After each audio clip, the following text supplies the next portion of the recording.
Hello दोस्तों, स्वागत है आपका अपने YouTube चैनल MS एकेडमी में।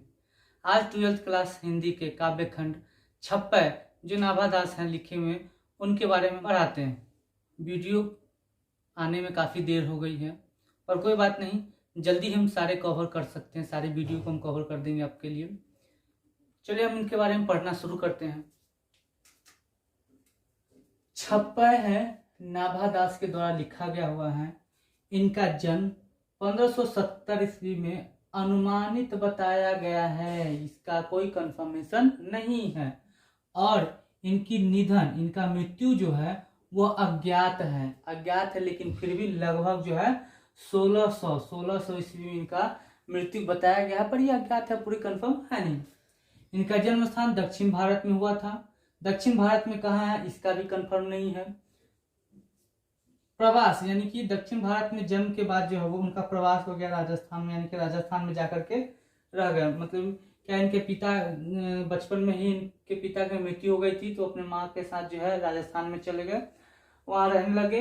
वहां भी जो इनकी माँ के साथ बिछोह हो गया, माँ भी बिछड़ गई इनसे। तब इनको जो है इनका शिक्षा अब क्या है, सत्संग के माध्यम से ज्ञान अर्जन, मतलब सत्संग में जाते थे जहाँ पर साधु लोग साधु साथ में बैठ करके जो ज्ञान देते थे, वही सत्संग यहाँ पर है। तो उसके माध्यम से यहाँ अपना ज्ञान अर्जन किए थे। अभिरुचि, इनका अभिरुचि था लोक भ्रमण करने में, भगवत भक्ति करने में और काव्य रचना करने में। ठीक, इनका दीक्षा गुरु थे स्वामी अग्रदास। स्वामी अग्रदास इनके शिक्षा गुरु हैं। अस्थाई निवास जो है वृंदावन में जाकर के यह बस गए थे। इनकी कीर्ति है भक्तमाल, अष्टयाम। एक अष्टयाम जो यहाँ पर, ये अष्टयाम दो, एक मतलब ब्रज भाषा में है और एक रामचरितमानस जो है उन्हीं से संबंधित है अष्टयाम। इनकी क्या है, इनके बारे में बताया गया कि नाभा दास दलित वर्ग के थे। ये एक याद रखिएगा, ये कि नाभा दास दलित वर्ग के थे। तो इनके बारे में कुछ ज्यादा जानकारी नहीं है, यही है। इनके जन्म को भी अज्ञात बताया गया है, मृत्यु को भी अज्ञात बताया गया है, जन्म स्थान को भी अज्ञात बताया गया है, ध्यान रखिएगा। अब हम इसमें पढ़ते हैं छप्पय। छप्पय का अर्थ होता है 6 छंद, यानी कि 6 लाइन का जो पंक्ति का जो होता है उसे हम छप्पय, मतलब नाभा दास जो है 6 लाइन का जो पंक्ति है, 6 पंक्ति वाला जो छंद है उसे नाभा दास छप्पय बताए हैं। तो हम इनके बारे में पढ़ते हैं। यह नाभा दास जो है अपने छप्पय में कबीरदास तथा सूरदास के बारे में उन्होंने बताया है, उनका व्याख्या किया। चलिए हम पढ़ते हैं इनके बारे में, बड़ा ही अच्छा लगेगा, अर्थ को समझिएगा, मजेदार तरीका से हम आपको बताएंगे। यहां पर है, भक्ति विमुख जे धर्म सो सब अधर्म करी गाय। भक्ति यानी कि भक्ति, विमुख का मतलब होता है इसके विरुद्ध, मुख को मोड़ना, है ना। तो कह रहा है क्या कि भक्ति से जो भी मुख मोड़ता है या जो भक्ति के विरुद्ध होता है, वह सभी धर्म जो है अधर्म के समान होता है। चाहे वो हिंदू हो, मुस्लिम हो, सिख, ईसाई, सभी जो है जो भक्ति नहीं करता है, भक्ति नहीं करता है, वो सब धर्म जो है अधर्म होता है, अधर्म के समान होता है। आगे लिखा हुआ है कि योग यज्ञ व्रत दान भजन बिनु तुच्छ दिखाए। क्या कह रहे हैं यहाँ पर नाभा दास कि कबीरदास कैसे कवि थे, तो भक्ति के विमुख जितने भी धर्म थे उस सबको अधर्म कहते थे। वह कहते थे कि जो यज्ञ करते हैं, योग यज्ञ व्रत दान भजन करते हैं और वह भक्ति नहीं करते हैं, मतलब सच्चे हृदय से नहीं करते हैं, वह सब तुच्छ हो जाता है, छोटा हो जाता है, बेकार हो जाता है। आगे लिखा हुआ है, हिंदू तुरक प्रमाण रमैनी सबदी साखी। यानी कि दास कबीरदास के बारे में कहते हैं, है ना, कि हमने हिंदू हो या तुरक का अर्थ होता है मुसलमान, तुरक का अर्थ होता है मुसलमान, मुस्लिम, यानी कि हिंदू हो या तुरक मुसलमान हो, हमने कभी भी किसी के बारे में नहीं लिखा है, कभी किसी के बारे में बात नहीं किया है, और इसका प्रमाण जो है, प्रमाण इसका हमारा कविता है। आगे लिखे हुए हैं कि पक्षपात नहीं वचन सभी के हित की भाषी।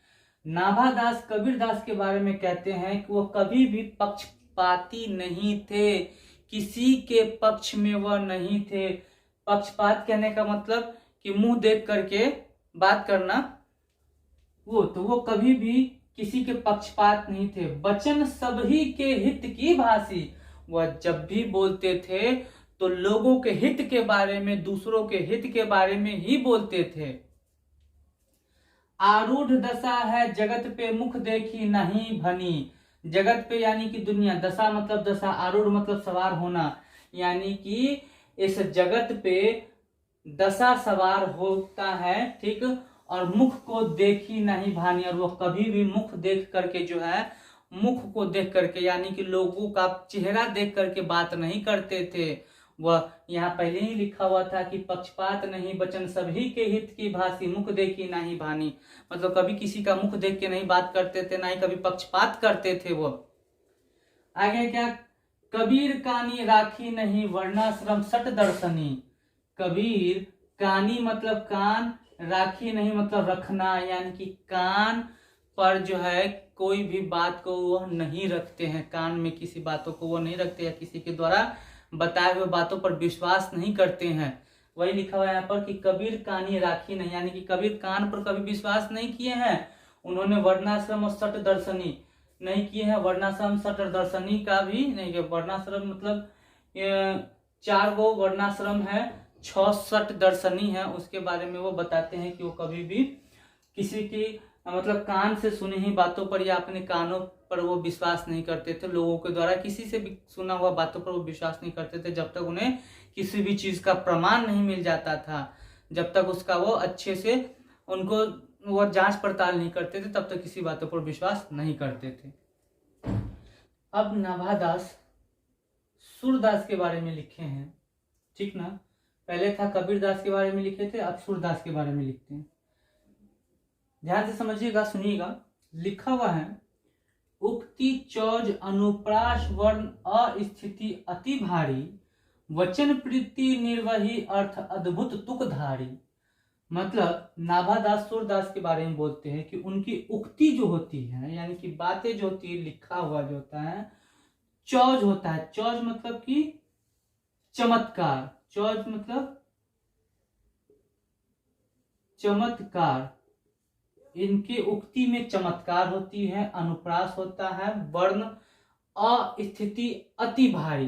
क्या कह रहे हैं कि सूरदास की जो उक्ति होती है उसमें चमत्कार होता है, अनुप्रास होता है, जिससे यह वर्ण जो होता है अस्थिति अति भारी, यानी कि बहुत सुंदर हो जाता है, बहुत सुहावना हो जाता है।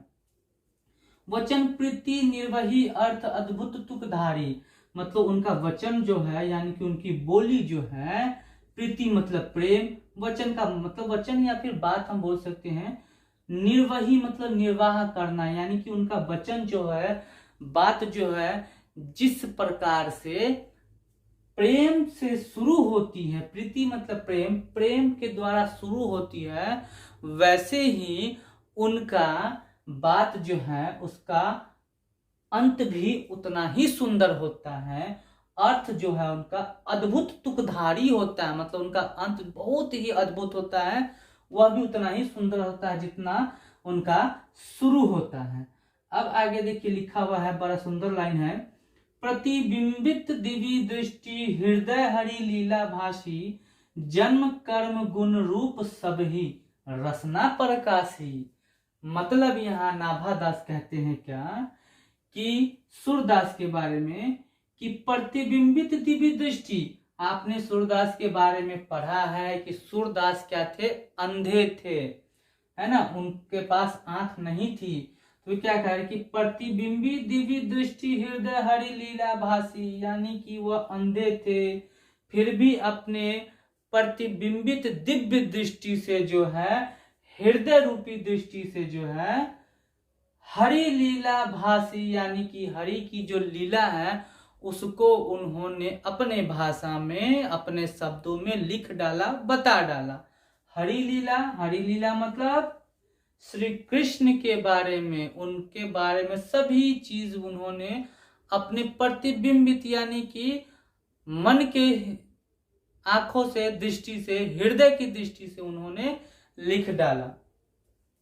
जन्म कर्म गुण रूप सब ही रसना प्रकाशी। उन्होंने कृष्ण जी के जन्म के बारे में, कर्म के बारे में, उनके गुण, उनके रूप सबके बारे में लिख डाला और उनका जो है वो प्रकाशित कर दिए।